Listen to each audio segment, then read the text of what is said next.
2 years ago, Eugene Melnick got some distressing news. He learned he needed a liver transplant, and while he waited, his doctors told him he had only a matter of weeks to live. Fortunately, thousands offered to donate, and Melnick received the transplant surgery that would save his life. Not surprisingly, the Ottawa Senators owner has now become a champion for organ donation, and he joins us now with more. It's nice to meet you finally. It is. I would like to take you back 2 years to the point where I guess I want to start with, how did you physically feel leading up to the diagnosis that you got? I started getting, one of the reasons that I went to see a doctor, because I really did look like heck. And it was, I felt horrible. I had stomach aches for some time, and then we kept finding out that it was something else minor. What'd you think it was? Well, we know it was. I had gallstones, and then I had an ulcer. So everybody thought I was free and clear. And it just kept coming at me, and then finally they diagnosed it and said, look, your liver is failing, and it's going the wrong way. Why was it failing? It was, I guess, a hereditary thing that just was there. And some people, 25% of people have these type of ailments, yet they don't know whether it will manifest itself within your lifetime. I guess if you go through it through your life without any type of liver situations, then you're lucky. I can assume that you lived most of your life blithely thinking that you were reasonably healthy and wouldn't ever need anything this dramatic, right? I never got sick until I was 50 years old. Okay, so when you got this diagnosis, what'd you think? I fell off my chair.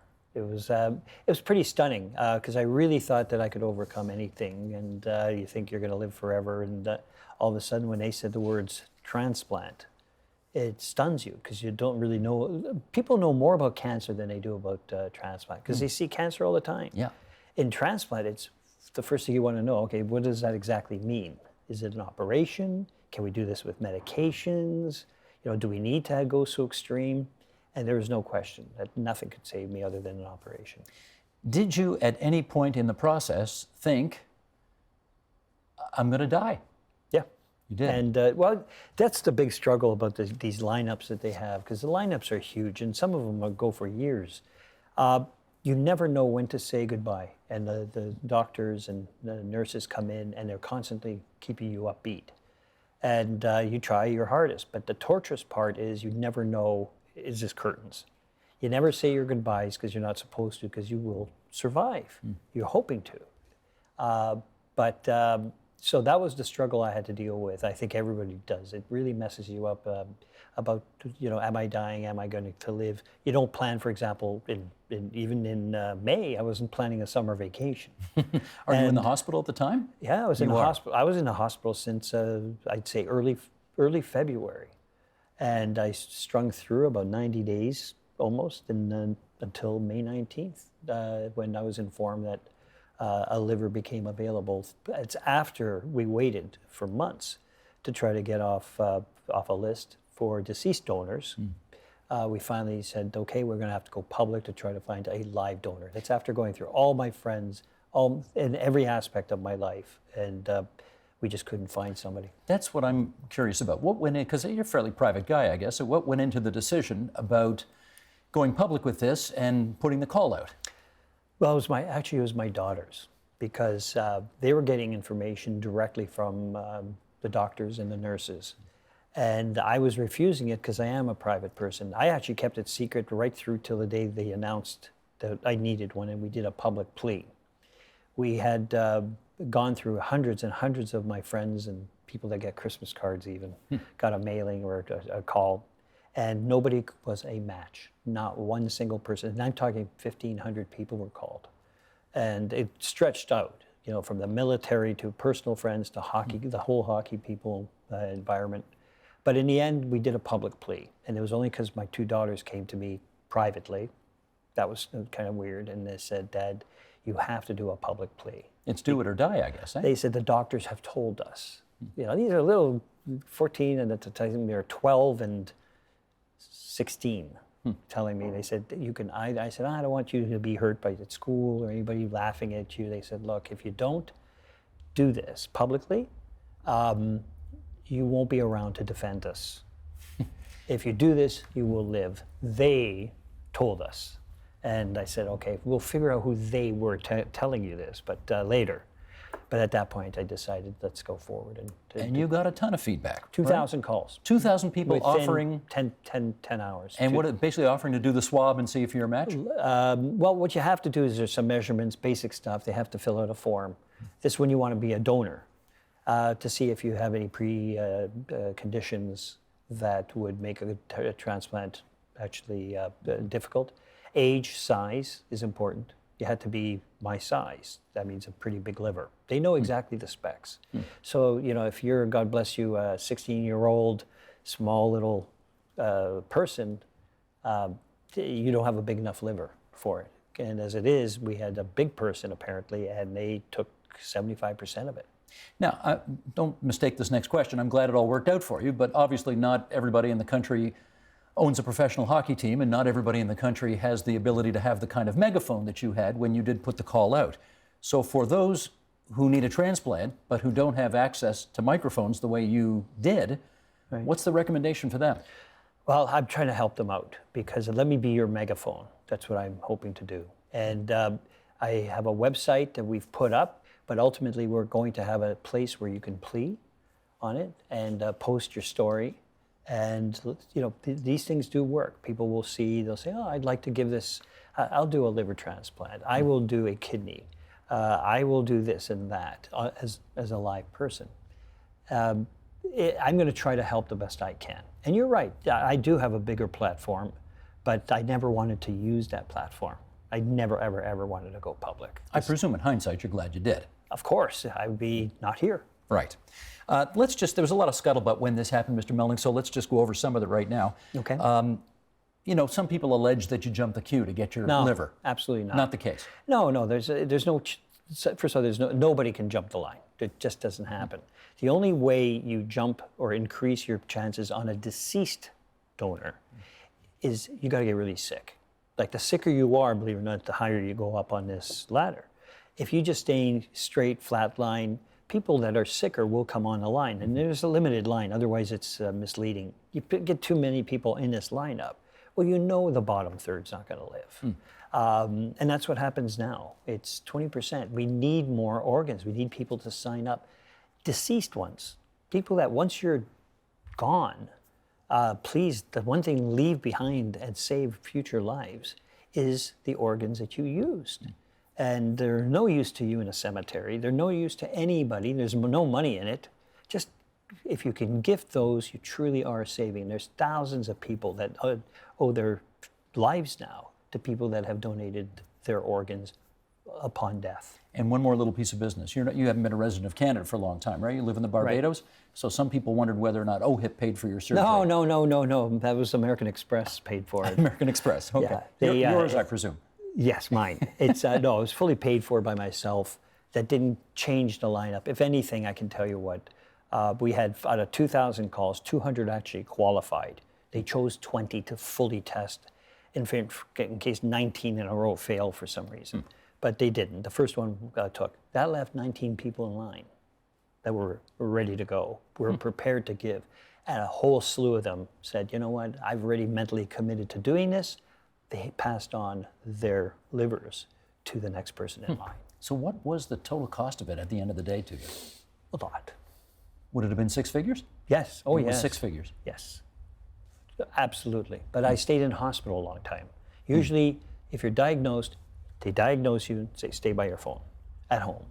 I didn't have the luxury of going back home, so I had to stay in hospital. Gotcha. Do you know the identity of the person whose liver ultimately ended up inside you? I don't. You still don't? No. And I'm just as glad leaving it that way, as is the donor. I don't know whether it's a man, woman, old, young.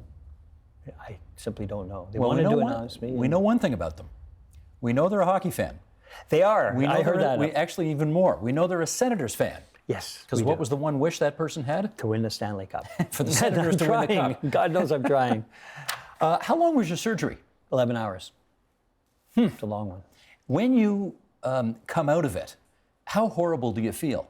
No, you feel good. You're dazed and confused, very much so. Like I didn't really come to focusing on who's around me for about an hour.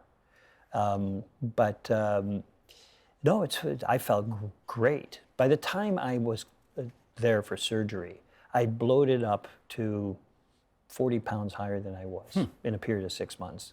My eyes were, of course, completely yellow. My hair was kind of strung out and grayish. I looked gaunt, but fat, because it's all water retention. Your legs are totaled, and you look sick. How long post-surgery do you actually feel like yourself again?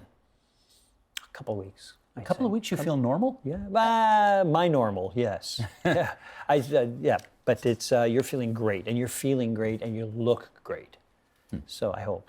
And I guess the one thing we should add here is that when somebody gives a liver transplant, they don't obviously donate the whole liver. They donate a piece of their liver. A piece of it. It could be a tenth of it, could go to 75%. Because it regenerates itself. Absolutely. That person gave me 3/4 of their liver, had it all back within 60 to 90 days. Amazing. In full. Let's, Sheldon, can we put this graphic up here? Because we've got some background information from the Organ Project, which we'll hear more about in a second. More than 4,600 Canadians are on the wait list for a life-saving organ transplant. That's everything. 5 people die every week waiting for a life-saving organ transplant in Canada alone.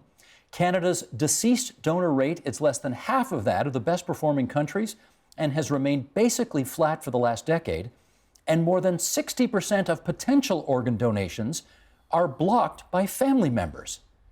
Pick up on that last point there. Why does that happen? Isn't that bizarre? Why does that happen? It happens because for some reason, first of all, the family's in complete distraught. You know, they just lost a loved one, and then somebody comes up and says, I'm sorry for your loss. As you know, Eugene's a donor, and this will only take maybe an hour, and then we'll release the body. And they say, no, we want this. We want to go right now because we're going to go to the funeral home. We want that there by this afternoon.